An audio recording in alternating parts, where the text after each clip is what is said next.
I bought this beautiful book a month before summer as a teacher. If you ask a teacher to do something a month before summer, not listening. She's just not quite herself. And that is where we find ourselves today. I'm Beasia, and welcome to The Activist Teacher. And today we are looking at a very important activist book. It is Tio Bernie by Chuck Rocha. The truth is, guys, this book kind of scared me. Okay, not like that, but when I saw Chuck on the cover next to AOC and Bernie and the colors and the happiness, something happened. So let's just take a trip back a little bit. When I look at the cover of Tio Bernie and I see Bernie, it just makes me sad because I feel like the hope I had for my country is gone. And I have to remind myself, and Chuck Rocha, by writing Tio Bernie, is reminding us that that's just not true. That, you know, we have a long way to go, and I've got to open the book.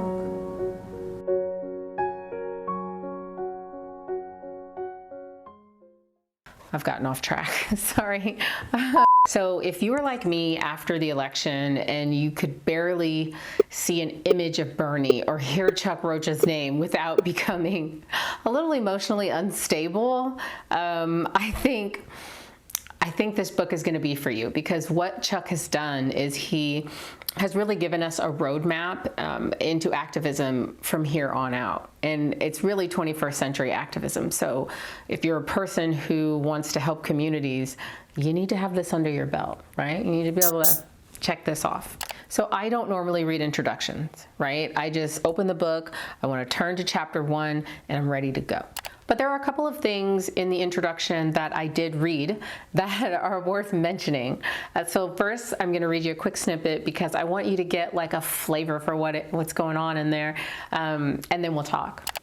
But just because our Latino program was historic and successful and is the focus of this book, doesn't mean other parts of the campaign didn't have success bringing in new voters and engaging key constituencies.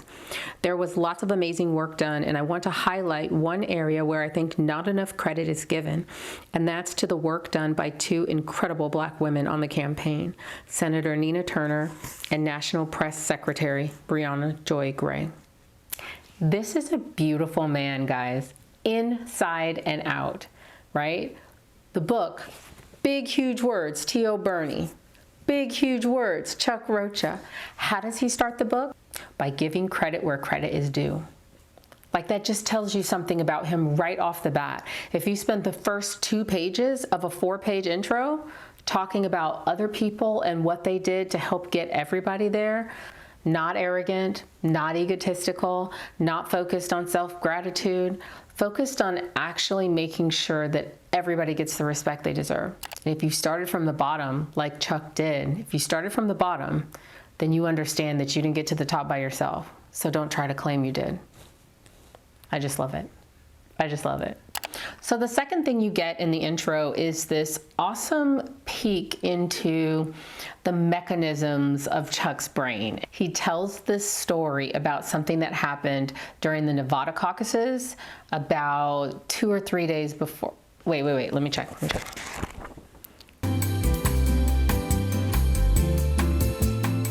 Yes, so he's in a meeting with his team it's a few days before the Nevada caucuses, and they're just running down the list of everything that they've tried to do to reach voters. You know, they've done TV ads in multiple languages, they've done radio ads, they've done newspapers, they've done interviews, talked to the local news. Like, they've really been connected for months on the ground in Nevada, really putting in work, understanding what those voters need. And he suddenly realizes that there has to be something else he could do with 3 days ago. Why not? Classic overachiever. As an overachiever myself, I respect that. But he says, is there anything that anybody can think of that is so absurd that you would never want to bring it up in a meeting because you'd be embarrassed to do so? Question mark, right? Basically what he's doing here is he's recognizing that some of the best ideas that campaigns and other organizations get don't come from the people at the top, right? They come from the people down there doing the work, out every day canvassing, out every day making phone calls, out every day talking to voters. That's where the ideas come from. And I just think you'll have to, when you read it, it's really cute. But I think what it says about him is that he's a person who doesn't think he has all the answers because he knows that's not possible. He really validates for me his connection to Bernie, and he also validates his connection to working class people. And so I'm gonna give the intro a go ahead and read it. But before we talk about chapter 1, let's just talk about part 1 of this book. It's divided into 3 parts.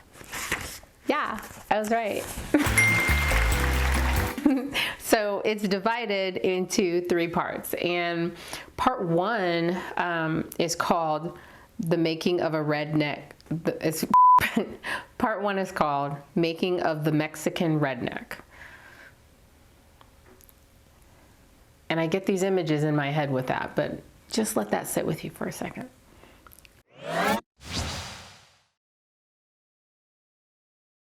Immigrant Archive has a really cool video about Chuck called 20 Minutes with Chuck Rocha. And if you watch that, then the first chapter of this book is just going to feel very familiar with a lot more detail. The lens that Chuck sees the world through is the same lens that someone like me, and probably you if you're watching this video, uses to see the world. You know, it's a lens that is a product of struggle. It's a lens that is the product of sacrifice, and it's a lens that is a product of family and community and trying to do what's best for everybody, because in the end, that's what we're all trying to do. I guess. That's what I'm trying to do. If you wanted to boil chapter 1 down to just a few things that really, really influenced him and that kind of set the trajectory for his political future, I think the very first thing would be his biracial heritage. Being white in the 1970s in East Texas, and then being Hispanic in the 1970s in East Texas were 2 totally different experiences. Okay, it's side note time. I'd like to point out that in the 1970s, they were less than 20 years away from the gasoline baths that were happening to Hispanic Americans at the border in America. And if you don't know about the gasoline and the chemical baths that Hispanic Americans had to endure so that they could cross the border every time they crossed the border into America, then you need to, as soon as this video is done, you need to click on that end screen video because I am attaching the Vox video. You are welcome. That is history that we should be teaching. We need to say that. Let's listen as he talks about his papa, his maternal white grandfather. My granddaddy literally served in World War II, and since my mama had me when she was 15, I was a really young kid and my grandparents were super young. I say that to point out that the old man could hardly read and write, but he built every structure on our little farm. He built every barn on that property. He wired every house on that property. He plumbed every one of those properties, and I sat and watched him all the time, figuring things out. So what he gets from his pawpaw, which by the way, I think is the cutest way to say grandpa, and he still says it. Watching my papaw's hard work, my white grandfather, Charlie Bustle. Chuck still calls his grandpa pawpaw. Just adorable, just adorable. But what he gets from his pawpaw is this grounding in family and work and doing what needs to be done. I think it's one of his core principles, and I think he definitely has his grandfather to thank for that. And then in the chapter, he also goes into great detail about his grandma, Carmen Rocha, and I just think, let's read a little bit. Like any self-respecting Latino, I have to mention my grandmother here, Carmen Rocha, the one who bore and had to bear with those 15 kids.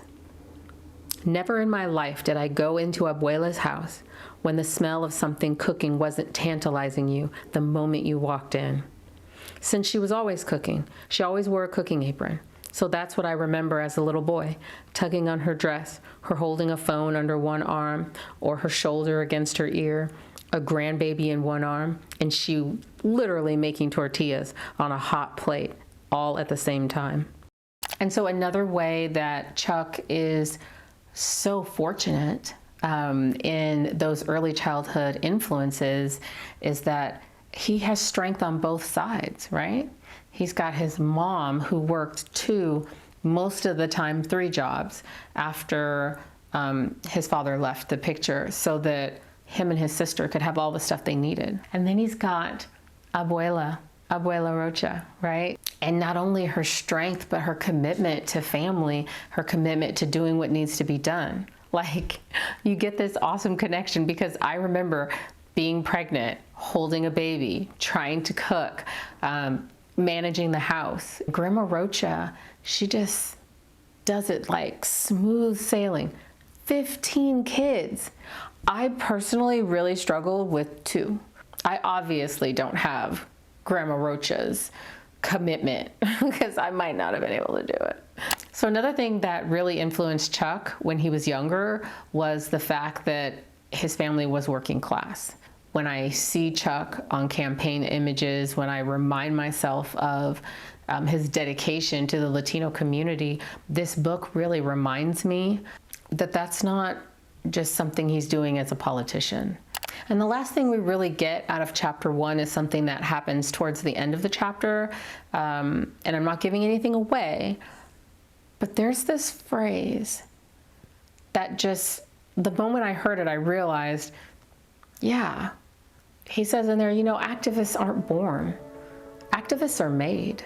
And I don't know if it's his quote, but it's my first time hearing it. And that took me back to my own activist journey, you know, starting this YouTube channel, being angry at what was happening with Bernie, really feeling like I didn't have any power, and then realizing that I did. You know, that activist journey, you see him go through that, and it's really cool. So section 1 of Tio Bernie still has 3 chapters left, and that's what we're going to talk about on the next video. Those chapters move Chuck from Tyler, Texas, a small town, into areas where he's able to meet people like Hillary Clinton, that's interesting, Bernie Sanders, and several other people that kind of give him a real understanding for what it's like to be in politics and what it's like to help people on a grander scale. So it's definitely going to be worth tuning into. I want to give a special thanks to the Immigrant Archive for the 20 Minutes with Chuck video. I just think it is awesome, and you guys are awesome. Please hit like and subscribe if you actually liked this video. And I'll see you on the next one. Bye-bye.